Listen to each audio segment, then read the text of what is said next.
ഒടുവിൽ നിന്റെ കൂടെ ജീവിക്കാൻ ഇറങ്ങി പുറപ്പെട്ടപ്പോഴേ കൂടി നീ നിഷ്കരണം ഇല്ലാതാക്കി.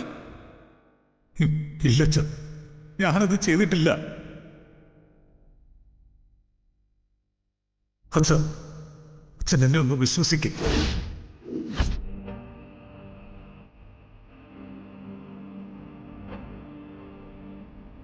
അച്ഛാ, ആഹാരം കഴിക്കാം. വിശപ്പില്ല. ഈ രാത്രി എനിക്ക് ആഹാരമൊന്നും വേണ്ട.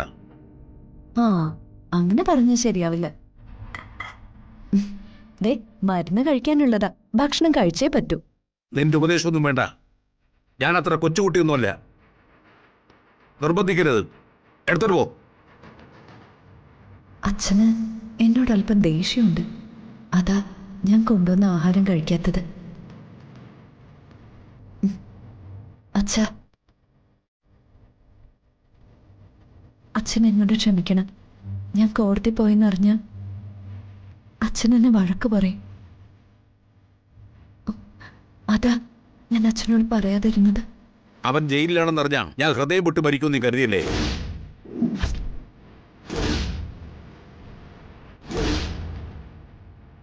അവൻ കമ്പി എണ്ണുമായിരുന്നെന്ന് നിനക്കറിയാമായിരുന്നു അല്ലേ?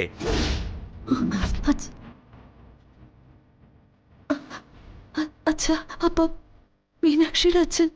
ഞാൻ ജയിലിൽ പോയത് മീനാക്ഷിയുടെയും നളിനാക്ഷിയുടെയും അച്ഛനെ കാണാൻ വേണ്ടിയല്ല, എന്റെ മകൻ ജയറാമനെ കാണാൻ വേണ്ടിയിട്ടാ.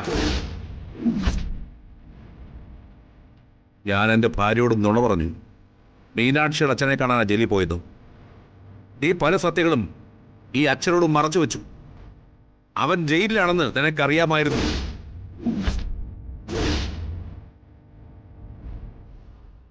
ഞാൻ അവനെ കാണാൻ പോയത് എൻ്റെ മനസ്സ് സമ്മതിക്കാഞ്ഞിട്ടാണ്. പിതൃശാപവും മാതൃശാപവും ഒരുമിച്ചേറ്റവന് ഒരിക്കലും തന്നാവില്ല. അമ്പലത്തുളസി പോലൊരു പെണ്ണിന്റെ ജന്മം തുലച്ച ദ്രോഹി, അവിടെ സ്വപ്നങ്ങൾ തൂക്കിവിറ്റ മഹാദ്രോഹി.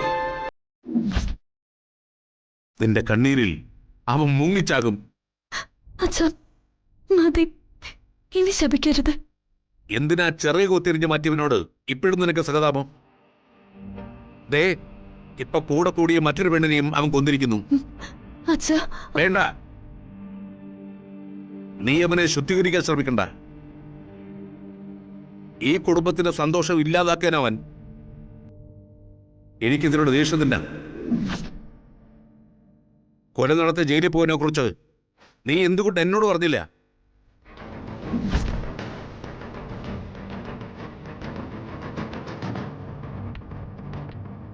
എനിക്കിപ്പോഴും ദഹിക്കാത്തൊരു കാര്യം അത്. നിങ്ങൾ എന്തിനാ മീനാക്ഷിയുടെ അച്ഛനെ കാണാൻ ജയിലിൽ പോയത്?